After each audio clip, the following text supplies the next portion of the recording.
تصویرم از شفا اینه که خب تو هواپیما سوار میشی میری مشهد، اگه سقوط نکنه میرسی،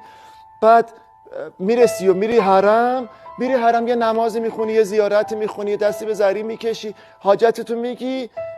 بعد میشینی یه گوشه انقدر گریه میکنی خوابت میبره، بعد یکی میاد خب دست میکشه سر گوش، بعد بلند میشی قهرمان المپیکی. گفتم من رفتم اونجا، هواپیما رو نشستیم رفت، سقوط نکرد، رفتیم اونجا گریه‌مون رو کردیم، زارمون کردیم، هی یه گوشه میخواستیم بخوابیم، هی ابرا رو میکرد، چیزا رو میکردن، گردگیرا رو تو دماغ ما.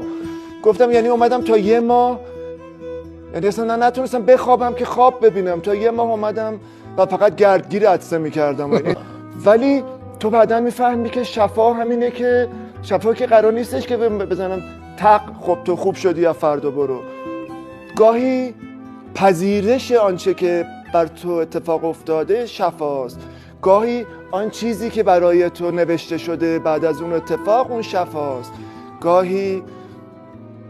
این چیزی که الان من هستم که تو بهش میگی معجزه اون شفاست.